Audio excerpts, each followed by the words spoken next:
sont faits avec une matière ordinaire, du carton, afin de rappeler à tout le monde que cette matière nous vient des arbres, que c'est de la cellulose et que vraiment, même si elle est ordinaire, elle finit en lumière et elle devient extraordinaire. Et celle-là fait partie d'une collection qui s'appelle Le Jardin de Grace, en hommage à Grace Kelly. Oh. Celle-là s'appelle La Beauté, parce qu'aujourd'hui les enfants font des photos avec des filtres et ne s'aiment pas comme ils sont. Et pour moi, il faut s'aimer comme on est. Un filtre, ça ne sert à rien du tout. Avant, on prenait des filtres pour faire du café. Sinon, il faut s'aimer. Celle-là s'appelle La Haute Monture, en hommage à un grand couturier qui fait de la haute couture. Pareil, structure en carton, dentelle de carton. Et la bouteille de parfum. Et la petite bouteille de parfum. C'est vraiment l'art du recyclage et remettre des valeurs sur ce que les gens ne voient plus. Voilà, on ne voit pas le carton, on voit ce qu'il y a dans le carton. Et surtout, on s'en fout que c'était un arbre avant. Et ça, moi, voilà, j'ai besoin de l'exprimer. Donc je le mets comme ça en lumière. Donc tout ça, c'est mes petits. Pardon. Et en bas, tout en bas sur le podium, vous avez une grande dame qui s'appelle la dame Wenge. Wenge, c'est le nom d'un arbre précieux qui a été vraiment coupé à outrance. Mais vous savez que quand on aime, il n'y a pas de temps. Quand je fais mes lampes, il n'y a pas de jour. Allez-y. Il n'y a pas d'horaire. J'utilise de la colle de maternelle. Voilà, celle qu'on utilisait quand on était haut comme ça. Et on se léchait les doigts.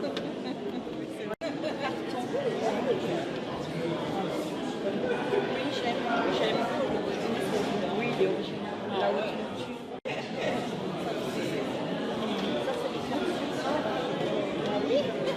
Alors, peux-tu m'expliquer ton parcours? Mon parcours. Il faut dire que quand j'étais petite, j'étais déjà très manuelle, très inventive, à écrire des poèmes, faire des habits, des petites constructions justement en carton.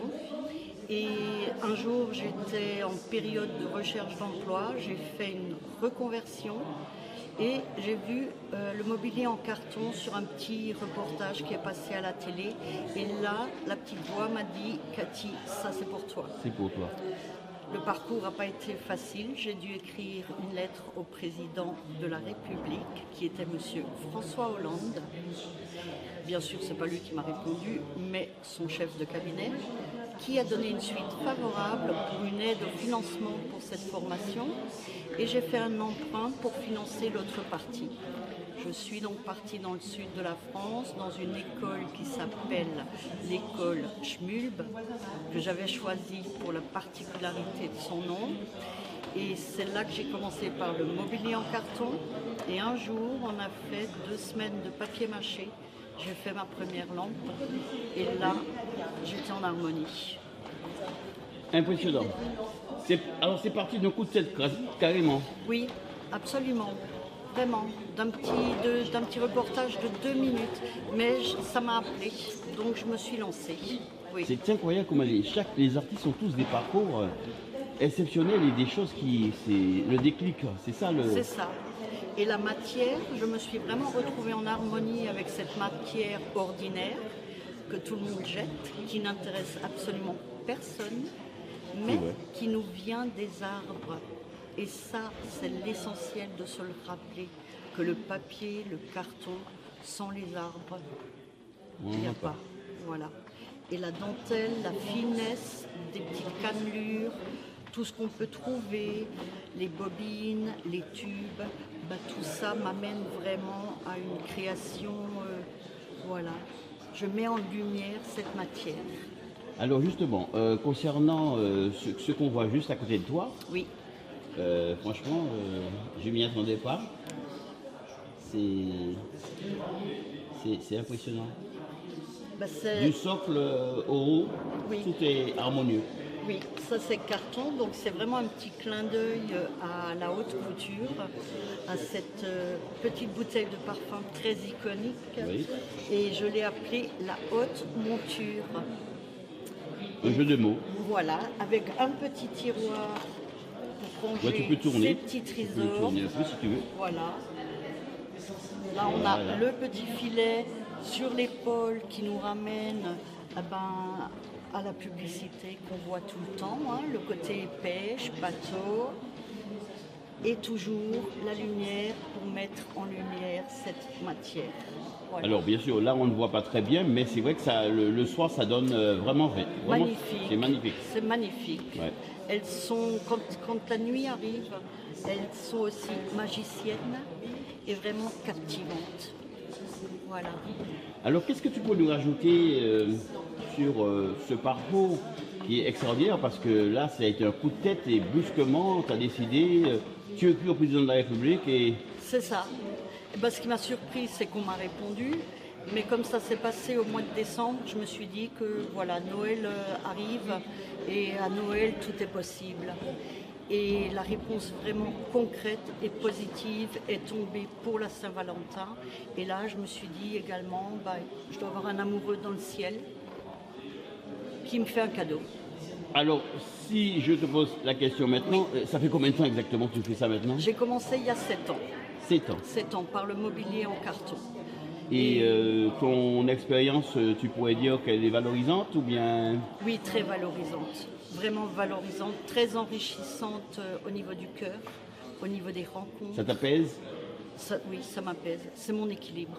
C'est, oui, mon équilibre. Oui. Eh bien, je te remercie C'est moi. et je te souhaite une belle exposition. Merci beaucoup.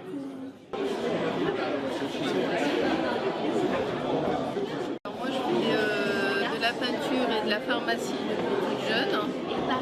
Et je m'inspire beaucoup des peintres surréalistes, fauvistes et minimalistes. Et j'aime bien déformer les personnages comme on les trouve de façon ergonomique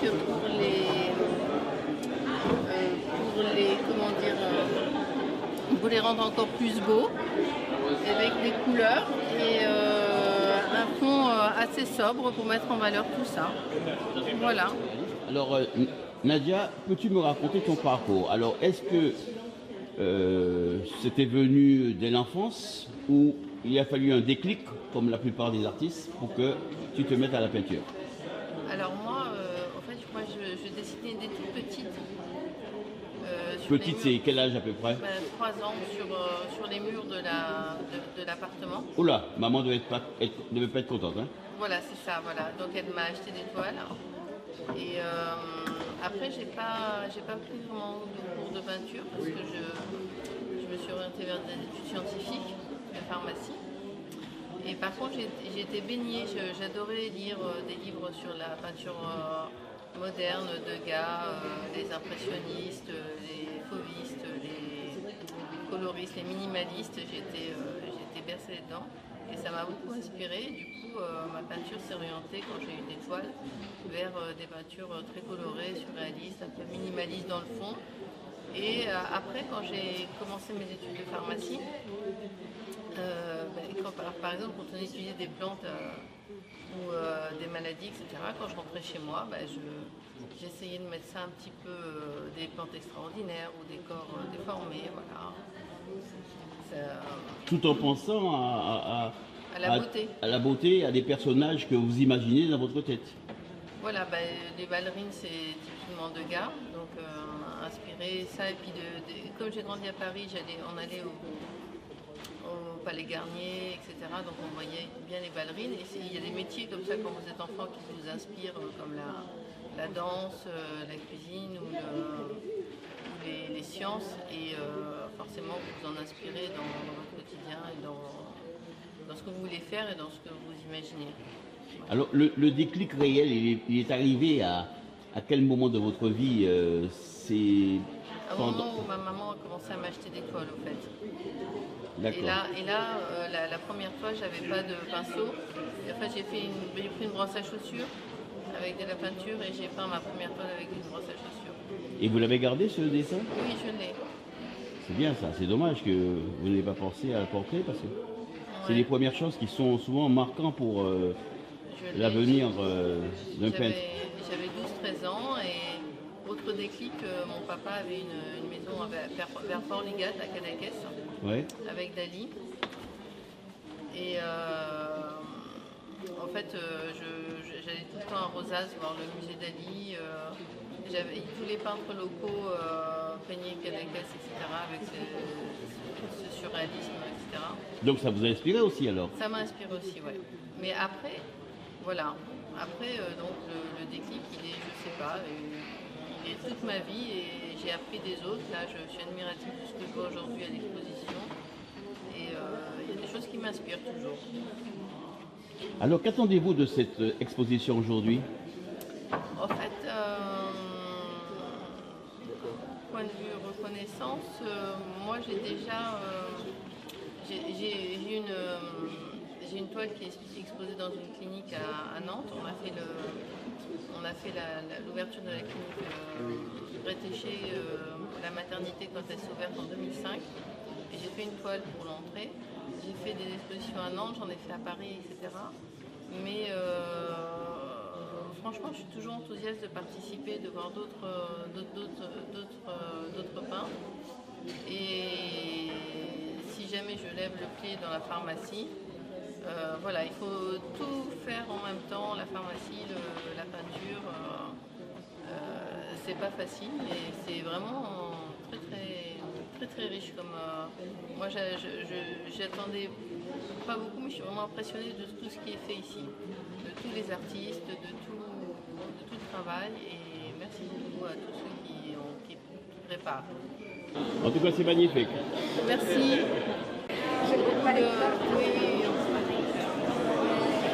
Prendre de la hauteur.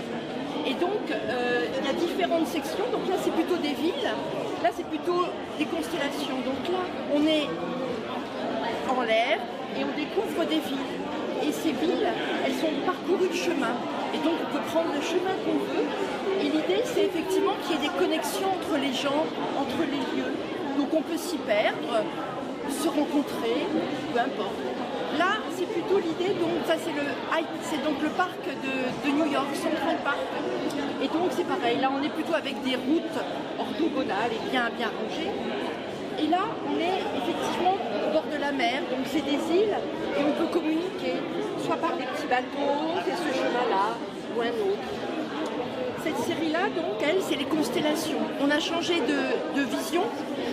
Cette fois-ci, on est sur Terre et on regarde dans le ciel. Et donc, les étoiles deviennent donc des endroits où il y a plein de connexions qui se font par ces petites routes. Donc voilà, c'est l'idée. Toujours un symbole de voyage.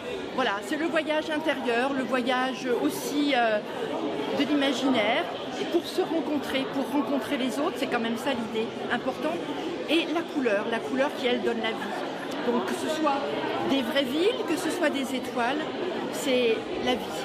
Donner la vie et partager la vie. Quel est ton parcours? Quand est-ce que tu as commencé à faire de la peinture? Alors, on peut dire que je suis née dans une famille d'artistes. Donc, dans ma famille, la peinture, c'était quelque chose d'important. Donc, je dirais que j'ai sans doute toujours fait de la peinture. Dans mes études, je me suis plutôt orientée vers le professorat. Donc, j'ai été longtemps professeur d'art plastique, mais j'ai toujours peint à côté. Et là, je fais ça à plein temps maintenant. Donc, je peins, on peut dire, donc depuis toujours. Donc, tu as fait deux activités en même temps? Oui, pendant longtemps, j'ai fait deux activités en même temps. Donc, j'étais prof d'art plastique, donc dans un collège. Et puis, j'ai aussi peint. Et là, maintenant, j'ai tout le temps, comme tu es à la retraite, j'ai tout le temps pour peindre. C'est une belle chose. Et donc, c'est très bien. Alors, le déclic vraiment a commencé quand exactement? Le déclic, on va dire, pour exposer peut-être, c'est quand j'ai préparé un DEA. Donc, ça s'appelle maintenant un master sur la dialectique du féminin. Et c'est vrai que je me suis dit, là, ce que je fais, j'ai envie de le montrer à d'autres gens et que ce soit partagé. Et donc ça fait à peu près, on va dire, une petite vingtaine d'années, voilà, et que ça monte crescendo, je dirais, mon envie de partager mon travail et de le montrer aux autres.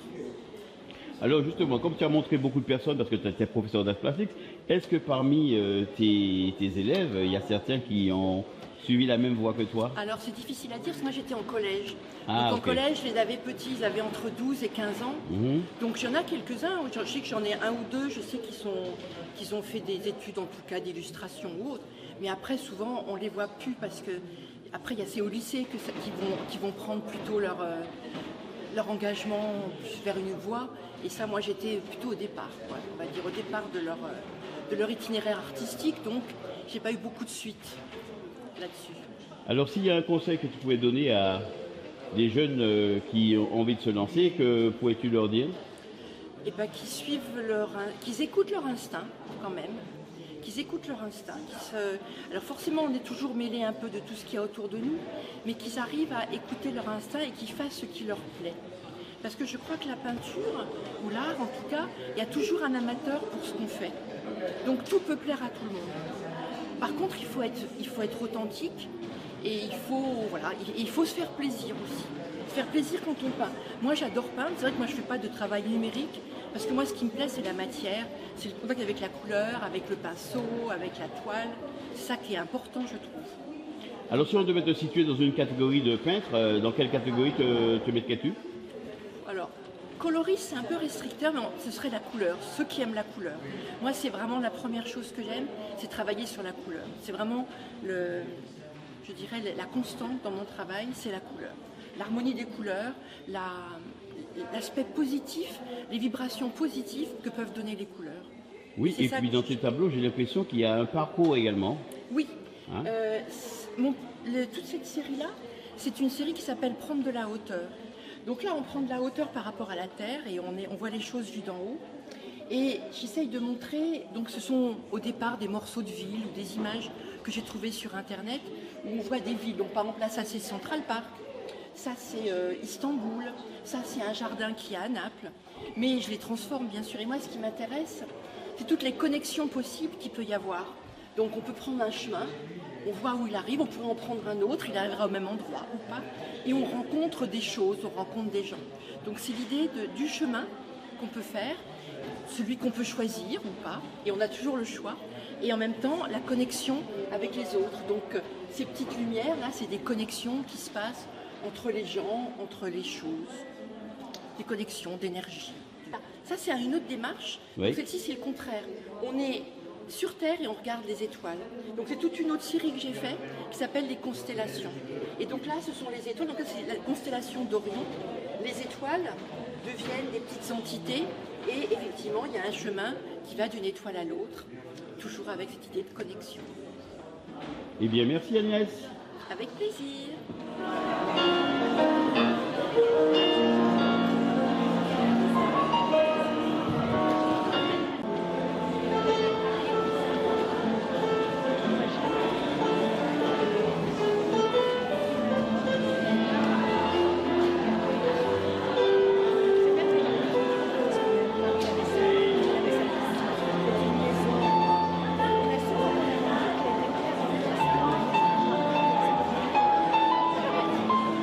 Pierre Bourget,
Alors, en compagnie de Éric Prouvezier, qui est artiste peintre, mais également il est plasticien. Alors, Éric, bonjour. Bonjour. J'aimerais savoir déjà, dans un premier temps, votre parcours, et deuxièmement, le symbolisme de cette œuvre.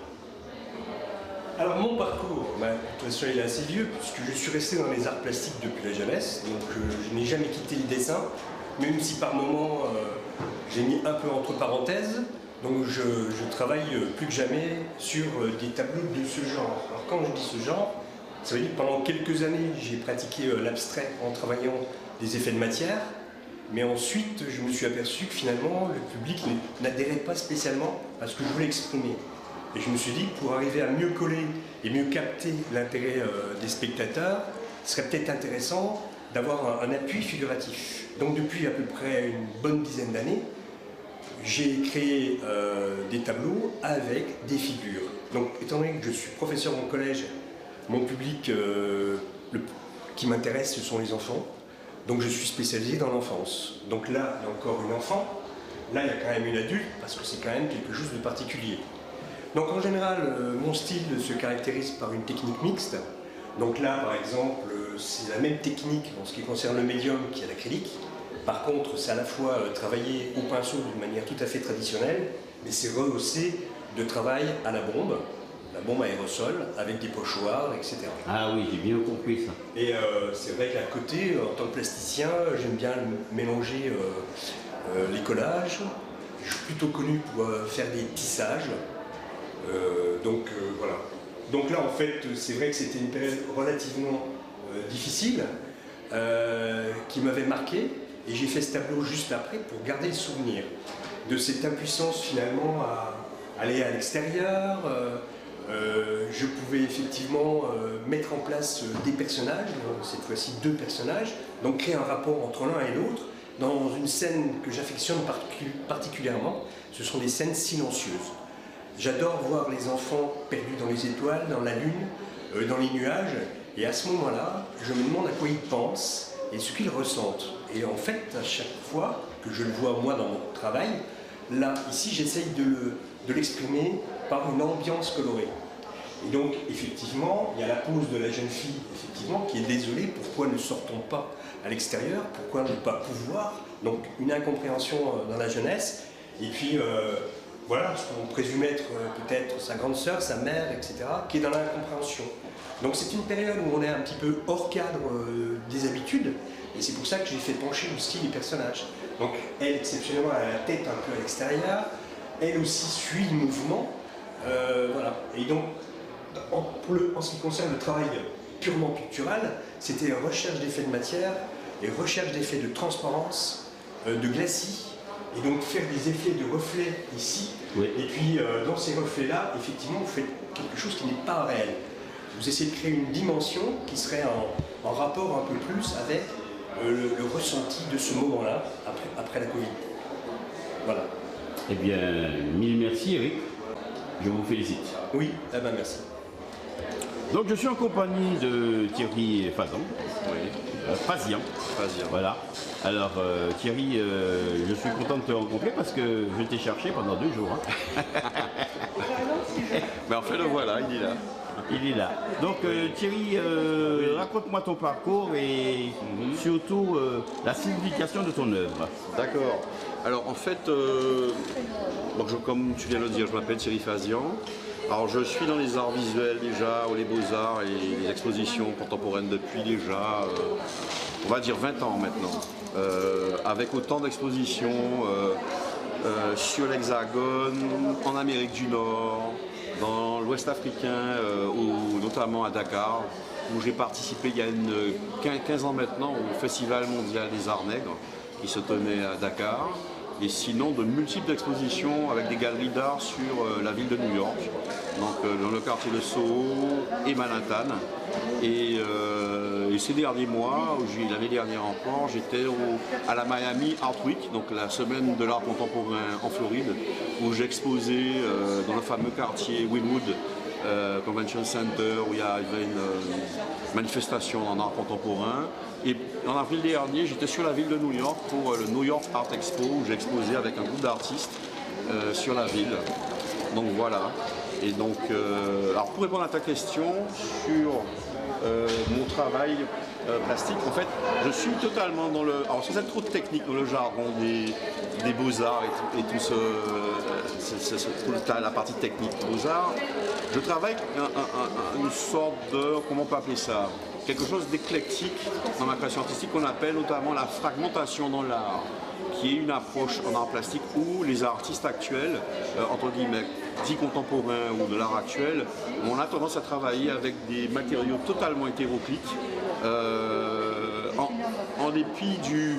Pas en dépit, mais hormis le thème ou le sujet qu'on souhaite aborder. Et donc on travaille à partir de plusieurs objets hétéroclites, et notamment sur le travail de récupération, et avec tous les types de matériaux possibles et imaginables contemporains ou bien connus, hein, tels que les peintures d'art ou le métal, le bois, le plastique, les toiles, le minéral. Et en fait, à partir de tout ce qui est à notre disposition, on rassemble dans la thématique d'un sujet qu'on souhaite traiter, qui est en technique mixte, tous ces supports, tous ces médiums, tous ces éléments hétéroclites, pour créer quelque chose de cohérent, aussi possible, en essayant de trouver un nouveau langage dans la création artistique, qui est dans notre œuvre, dans la composition, d'associer pour arriver finalement à quelque chose, si possible, de beau, parce que c'est la fonction première en fait, hein, d'arriver à la beauté. Et donc en fait là je suis sur une thématique un petit peu contemporaine, enfin entre guillemets, enfin qui me préoccupe surtout en ce moment, c'est la partie liée à tout ce qui est lié à l'astrophysique. Et j'aime beaucoup la science vulgarisée. C'est vrai que, hormis le fait d'être un artiste et également un citoyen comme tout le monde, on a des questions qui nous préoccupent. Donc le fameux, sommes-nous seuls dans l'univers, où sommes-nous, comment on se positionne sur notre planète Terre avec les enjeux environnementaux, mais aussi le gigantisme universel qui est autour de nous. Hein. Quand on lève la tête vers le ciel, comme disent les anglophones, avec ce fameux look-up, où tu lèves la tête pour regarder ce qu'il y a au-dessus de toi, tu vois qu'il y a une voûte étoilée, donc l'univers et le monde qui nous entoure est bien plus complexe qu'on croit. Et du coup, en ce moment, j'avale, et depuis plusieurs années, des ouvrages de plusieurs astrophysiciens qui sont des ouvrages sur la vulgarisation scientifique de l'astrophysique, et je suis intéressé par tout ce qui est lié à l'astrobiologie, l'astrophysique liée aux planètes, à l'interstellaire, etc. Et je me dis que l'artiste actuel peut apporter sa propre vision, parce que nous les artistes, on a une autre manière de voir la société, où on interprète les choses, et on apporte un autre angle de vue à notre création par rapport à ce qu'on aborde sur les thèmes du moment. Voilà, donc c'est un petit peu ce que j'ai voulu faire sur ces tableaux, et notamment les deux toiles qui sont là, les deux œuvres en haut relief. Donc celle-ci qui s'appelle le totem, le vortex orange, et l'autre qui s'appelle le totem cosmique, oui. Où j'aborde justement déjà dans l'intitulé des tableaux cet aspect stellaire, cosmique, avec une ouverture sur le monde qui nous entoure et l'univers, et comment moi, en tant qu'artiste, j'ai ma lecture par rapport à tout ça. Voilà, c'est le thème du jour. Merci Thierry. C'est moi qui te remercie. Je suis en compagnie de Robert Bass. Alors, Robert Bass, bien sûr, c'est un peintre. Tout à fait. Tout à fait. Peintre et romancier aussi. Enfin, ah, romancier. Auteur, romancier, d'accord. Alors, Robert Bass, juste pour info, j'aimerais savoir votre parcours et qu'est-ce qui vous a amené à la peinture? Alors la peinture, c'est depuis vraiment le plus jeune âge que j'ai aimé ça, disons. Bon, mais ceci dit, je faisais une toile tous les 5 ans au départ. Et après, à partir de l'an 2000 à peu près, là je suis rentré dans un atelier donc de peinture. Et j'y suis resté une dizaine, même pendant 13-14 ans, et j'y allais 3 heures par semaine, et ça m'a permis de progresser. Et ensuite, en 2011-2012, j'ai créé mon propre atelier. Voilà. Donc, et puis, quoi dire d'autre? Oui, En fait, mon métier d'avant la retraite, c'était professeur de mathématiques. Donc rien à voir. Ça n'a rien à voir avec la peinture. C'est de la géométrie, par contre. Oui, la géométrie, la perspective, effectivement, on peut s'en servir.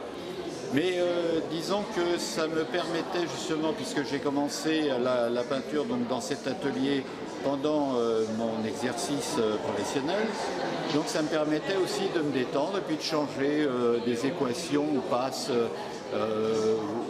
Comment dire, ça permet de d'aérer ses neurones. Voilà, on va dire ça. Et donc la peinture après est devenue une évidence à partir de cette date-là. Tout à fait, tout à fait. Et depuis, je fais pas mal d'expositions, que ce soit en région parisienne ou en province. Et c'est vraiment devenu une passion. Et puis voilà, et donc j'aime peindre. Et donc j'ai inventé, justement à partir de 2011-2012, j'ai inventé une nouvelle technique. Et cette technique, je lui ai donné un nom depuis peu, c'est le vibrachromisme. Alors, elle consiste à quoi cette technique? Tout simplement à prendre des instruments, puisque je n'utilise plus du tout de pinceau. Non, j'utilise en fait des outils en silicone, qui sont des genres de palettes, on va dire, et qui sont plutôt utilisés en sculpture. Donc j'ai détourné en fait l'instrument, l'outil, pour m'en servir, pour justement faire un certain nombre de couches, puisqu'il y a plusieurs couches dans cette là je vois justement là. Voilà. Et donc je laisse en fait au fur et à mesure des traces. Et c'est la multiplication des traces qui donne justement ces aspects-là. Avec un travail sur la lumière aussi, et j'ai remarqué, et c'est ce qui m'arrange d'ailleurs, ça amplifie le côté justement mystérieux, onirique de mes toiles, de mes peintures, et c'est ce qui m'intéresse, puisque j'aime beaucoup travailler sur les atmosphères.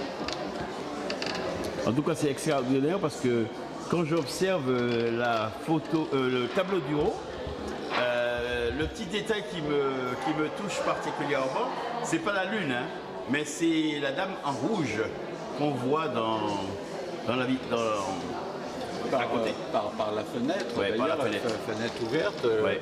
Et en fait, effectivement, dans mes peintures, j'aime raconter des histoires. Et donc là, j'ai imaginé, voilà, cette jeune dame, eh bien, se prépare peut-être un rendez-vous galant. Et voilà, il fallait... bon, ici, par exemple, dans cette toile, c'est davantage... D'ailleurs, c'est d'après une photo que j'ai faite lorsque je ne conduisais pas, c'est ma femme qui conduisait. Et par contre, j'ai pris la photo parce que le ciel était magnifique, c'était un début d'orage. Et pareil, alors là, on peut raconter l'histoire, le voyage, on ne sait pas où la voiture va. Mais il y a toujours un peu le côté histoire. Peut-être que justement, le fait que je suis auteur et que j'écris des romans, eh bien, que ça soit sur la toile blanche ou sur la feuille blanche, eh bien, l'histoire est toujours présente et à venir en fait. Eh bien, Robert, merci. Merci aussi. Et puis bonne continuation parce qu'il y a beaucoup de personnes qui pensent qu'ils arrivent à la retraite, ils disent c'est stop. Vous faites de la retraite au contraire l'occasion de déployer tout votre talent. Tout à fait, il faut s'occuper et s'occuper avec bonheur. Voilà, en vous remerciant. Merci. Au revoir. En compagnie de Christine Bongibaud, surnommée Kiki, ou alias Kiki, elle va nous expliquer pourquoi. Alors, Kiki, peux-tu m'expliquer ton parcours? Quand est-ce qu'as-tu commencé à faire du dessin et à vouloir en vivre?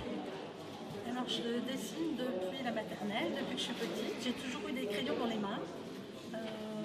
J'ai toujours dessiné, quand j'étais petite, les Walt Disney pour apprendre le dessin. J'ai beaucoup copié.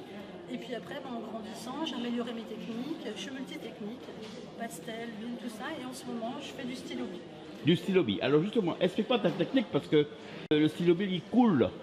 Alors oui, il faut l'essuyer quand on dessine, mais le stylo-bille, en fait, c'est une technique qui permet de sortir de sa zone de confort. C'est pour ça que je le fais, parce que les autres techniques sont assez pas faciles, hein, elles sont difficiles, mais là, j'ai pas le droit à l'erreur. Parce que le stylo bille, quand on dessine, On peut plus revenir. On peut plus revenir. Et s'il coule, on ne peut pas effacer. Donc j'essuie régulièrement mes crayons avant de dessiner, pour que ce soit propre, pour travailler dans le détail, parce que c'est un travail de patience qui prend du temps. Et donc, après, on travaille sur des papiers texturés ou pas pour faire un rendu différent. Alors, le travail, c'est vrai, c'est le stylo bille, mais c'est lié à quoi? C'est une photo? C'est un personnage que vous imaginez ou bien? Non, alors il y a un peu des deux. C'est des vrais personnages, c'est ma nièce, son chat, c'est le chien d'Ami. Et après, moi, je fais des montages. Parce que ce que je veux faire passer avant tout dans mes dessins, c'est le travail de l'expression, les émotions. Et puis la joie et la rigolade, enfin mettre de l'action et du mouvement dedans. C'est surtout ça. Oui, parce que je vois bien sur les photos, hein, le monsieur qui tire la langue là et le chien en même temps, c'est vrai que c'est beau, hein, il y a une complicité et puis un esprit de famille. C'est ça, un esprit de famille, oui. Parce que l'animal fait partie entièrement de la famille. Alors donc tu as commencé toute petite et le déclic est venu quand exactement pour faire ton métier? Alors c'est pas franchement mon métier parce que moi j'ai un boulot à côté. Ah. C'est plutôt une passion que Une je fais passion. en dehors de mon travail. D'accord. Qui prend du temps, mais je trouve le temps de le faire parce que j'aime bien, c'est un vrai plaisir avant tout. Quand on aime, on ne compte pas. C'est ça, voilà. Exactement. Et pour le coup le stylo c'est venu en fait en dessinant, elle s'appelle Nymphéa, c'est une petite chienne et on m'avait demandé de la refaire. Et je me suis dit, quelle technique je vais prendre pour la faire? Et je me suis dit, tiens, le stylo bille, parce que du coup, je vais pouvoir travailler dans le détail, faire ressortir en fait la truffe, l'œil, le regard. Et je me suis dit, et puis j'aime bien le bleu. Et le stylo bille, je trouve ça rigolo. Donc je suis partie et ça m'a relancé en fait le travail au stylo bille. Et puis j'ai augmenté les formats. Non, mais c'est impressionnant parce que quand je vois les images, on a l'impression que ce sont des photos directement qui ont été prises. Et franchement, le travail est extraordinaire. Hein. Il y a une technique de dessin qui est vraiment formidable, déjà. Alors, je place quand même mon dessin avant de venir. Je place les formes et puis après, je vais faire tout le détail dedans. Mais ce que je veux surtout pas, c'est que ça soit en fait hyper réaliste. Parce qu'à ce moment-là, je fais une photo. Ouais. Moi, je veux m'arrêter pour que ça reste quand même le dessin et qu'on voit le travail. En tout cas, c'est formidable. Merci. Alors, qu'attendez-vous de cette exposition? Que ça fasse déjà, que ça interpelle, parce que le stylo bille c'est pas connu, que ça interpelle les gens pour faire découvrir, parce qu'on est très peu d'artistes sur la planète à pratiquer le stylo bille, et puis surtout faire passer de l'émotion et puis que ça fasse rigoler, que ça fasse sourire les gens, et moi ça me suffit. Vu la minutie que cela demande avec un stylo bille, je suppose que chacun des tableaux prend beaucoup de temps. Oui, c'est beaucoup de patience, c'est à peu près 70 heures de travail. Par exemple, ceci, j'ai fait plus de 70 heures de boulot. Donc c'est très lent, c'est de la patience. Après, celui-là, j'ai passé un peu moins de temps, mais j'ai axé sur le regard. Mais après, ouais, c'est... 70 heures de travail, ça équivaut à une journée de 24 heures, 24 2 fois 48, ça fait 3 jours. 3 jours, mais je dors. 3 jours intenses. 3 jours intenses, maintenant. Répartis. Répartis, mais c'est quand même intense parce que ça donne une concentration. Oui, c'est ça, oui. Là, je l'ai fait à peu près en 2 mois et demi. Les 70 heures réparties sur 2 mois et demi de travail. Donc vous vous rendez compte du travail, c'est énorme. Alors félicitations et encore merci. Merci. Compagnie de Sylviane Abrias Murat. Alors j'arrive pas à définir exactement son art. Elle va m'expliquer. Oui, ce n'est pas du dessin. Ce n'est Au pas- départ, une introspection qui est arrivée et que j'ai exploitée en travaillant sur le noir, la matière. C'est un travail sur la matière tout d'abord, avec une élaboration d'une certaine technique qui est à la fois le pigment noir d'ivoire, le pli, et une recherche qui aboutit. Bon, mon travail est sur le noir, le pigment noir d'ivoire, et je vais essayer de... Voilà, mon travail est parti d'une introspection.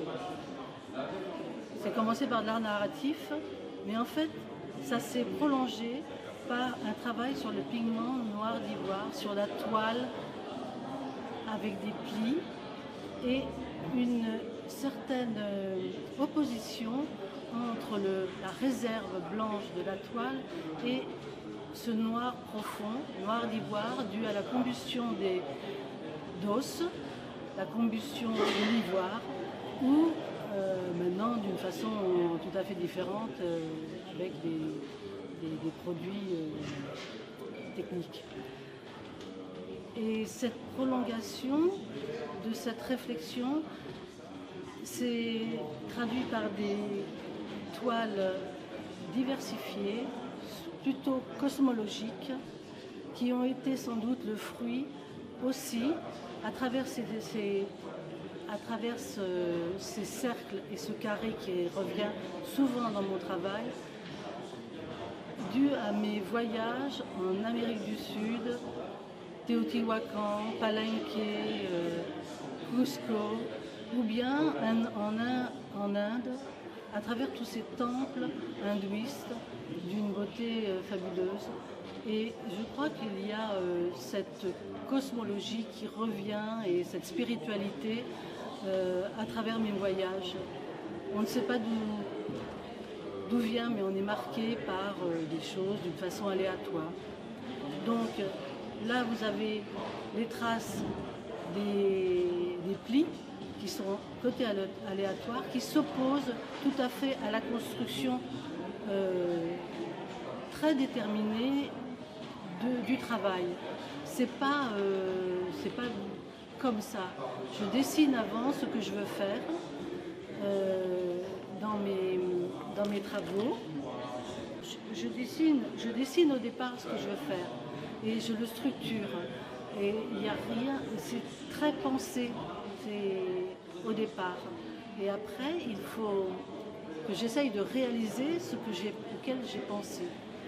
Ensuite, de cette phase très forte Au-delà du noir, qui est toute une série d'œuvres, j'ai eu un travail sur plutôt des événements, des pensées ou des lieux. C'est mon travail aussi lié aux lieux. Il y a une pensée, par exemple, là c'est des monochromes, mais un monochrome qui reflète le temps. Bon, on ne le voit pas très bien. Là, ça s'appelle déflagration. Et ici, une chose très différente, qui n'est pas dans Au-delà du noir, qui est en fait un lieu, c'est l'Useronde, à Noirmoutier sur une île. Et j'ai pris la même technique du pli, du pigment noir d'ivoire, mais c'est parti, c'est au-delà du noir, c'est-à-dire que je sors de cette série qui est très introspective vers des lieux. Par exemple ici, c'est très particulier, c'est le matin de bonne heure, je suis allée à la plage, le sable était légèrement mouillé et ce sont les crêtes du sable que j'ai réussi à faire en pliage. Donc là, c'est le lieu. Avant, comme sur le tableau que vous voyez, le passage, ça vient d'une introspection personnelle sur les origines. Et il y a plusieurs toiles, et le passage, on l'interprète comme on veut, mais voilà, c'est d'où on vient, où va-t-on, et le cosmos dans la deuxième toile est très présent, comme un univers qui est là dans toutes les civilisations. Tout à fait. Alors, vous représentez la Terre par un carré. Le carré ? Pour quelle raison ? Le carré, mais de toute façon, c'est venu. On a en nous des tas de choses qui viennent de très très loin. Bon, moi, je peux dire dans mes voyages parce que c'est présent, c'est à présent, mais on est aussi pas victime, mais on subit. Oui, on subit toutes les choses de très très loin. Et ce carré, si vous lisez Bachelard et la théorie des règles, vous voyez que le carré, c'est la terre, ça représente la terre, c'est le refuge. Et le rond, c'est le ciel. Ce sont des formes symboliques qui existent dans toutes les civilisations. si vous voyez par exemple les Tibétains qui font avec des poudres colorées, des tantras, des mantras. Je ne sais plus, j'ai oublié le nom. C'est des mantras. Des mantras, eh bien, ils utilisent, il y a le cercle et le carré. Moi, je l'ai fait d'une façon intuitive. Et parce que ça remonte et c'est aussi nos origines. Oui, vous m'avez dit que chaque voyage, vous avez pu voir différentes populations. Et à chaque fois, ça revient toujours ces mêmes géométries. Par exemple, Teotihuacan, il y a le soleil. Le soleil de Teotihuacan, il est tout rond avec des cercles à l'intérieur, des signes. Mais je n'en suis pas consciente, je veux dire. Ça n'a pas été conscient dans ce travail. Je veux dire, c'est apparu par une recherche très longue. Et voilà, ça c'est autre chose. Oui, il y a d'autres formes. Ça c'est un hommage à Antai, qui est un grand peintre qui a travaillé sur le pli. Mais je ne sais pas exactement, c'est intuitif. Hein. Mais ça vient du cerveau de toute façon. Hein. Oui, voilà, c'est certain, ça vient du cerveau et de toute nos pensées, notre sensibilité. Sur celle-là, on voit le cercle également. Voilà, on voit le cercle, mais en fait, l'œil est capable. Pourquoi vous dites que c'est un cercle? Parce qu'il est juste, pourtant, tracé, il y a une trace, une petite trace. Ouais. Vous êtes capable de le former, vous dites que c'est un cercle. Ouais. Parce qu'en fait, vous l'avez formé dans votre cerveau. Ouais. Et pourtant, il n'y est pas le cercle. Où vous l'avez vu le cercle? Non, c'est une impression, ouais. C'est une petite courbe. Ouais. Mais c'est pour ça aussi que j'ai fait ça. C'est que l'œil aussi perçoit des choses qu'on n'analyse pas forcément tout à fait. Et ça m'a interpellée. Et voilà, j'ai fait sur la toile. Et après, le passage, c'est quelque chose de très fort et vous l'interprétez comme vous voulez aussi. C'est le regardeur qui peut interpréter ce travail. Aussi, je ne veux pas non plus, mais le titre, pour moi, les titres sont toujours importants. Et vous définissez les titres comment, en fait? Vous les définissez comment? C'est au moment de la création ou bien au moment... Non, il y a quelque chose de fort aussi par rapport au titre. Là, c'est Terra Incognita, mais avant, ça s'appelait Béance. Mais bon, j'ai voulu que ce soit un petit peu différent et plus abordable dans la cosmologie.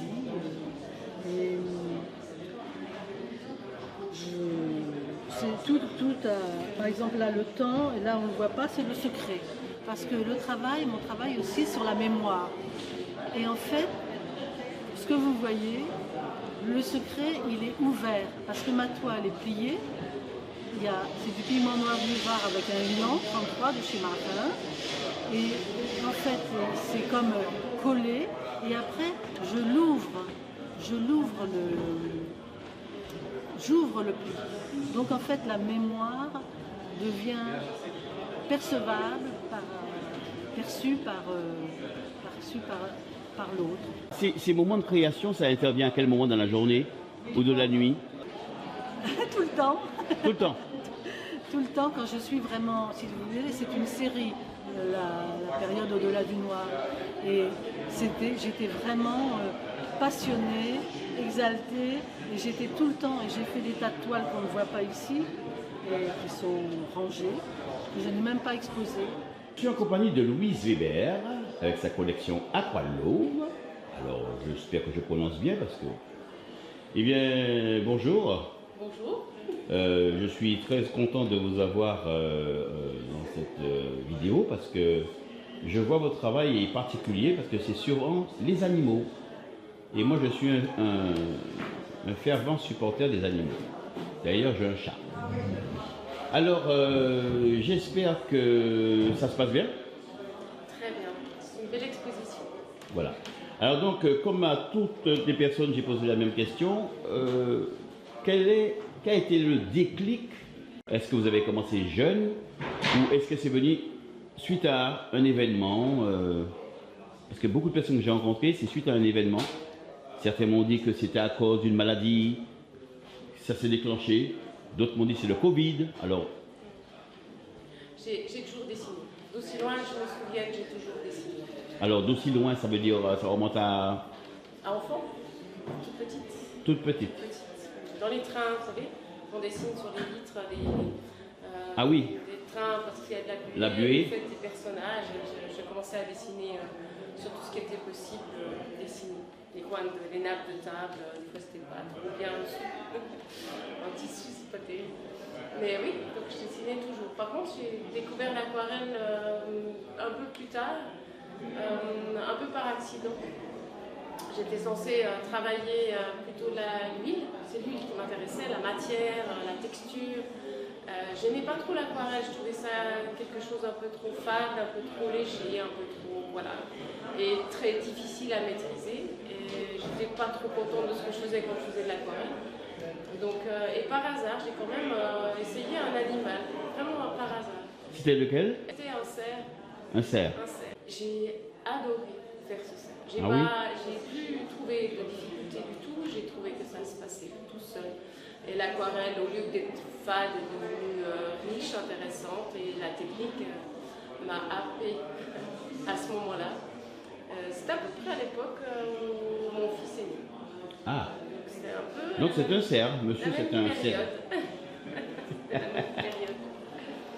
Et voilà, je pensais faire quelques aquarelles animalières comme ça. Juste pour le plaisir, quoi. Voilà, et puis j'en fais encore. Voilà. J'ai toujours autant de plaisir à peindre les animaux. Alors c'est devenu une profession ou bien c'est une passion C'était longtemps seulement une... Est-ce qu'on peut dire seulement, c'est important, une passion. Mais ça fait une année, pas tout à fait une année, que je me suis mis à mon compte en tant qu'artiste. Et comment ça se passe au niveau des galeries, des expositions que vous faites? Vous en avez régulièrement? Alors j'ai régulièrement des expositions. Là, je me suis installée récemment dans la Nièvre. J'ai par contre aussi pour la première fois, le plaisir d'être à Paris. Donc j'essaie de partir un peu plus loin, d'élargir les horizons, de partir aussi sur Londres.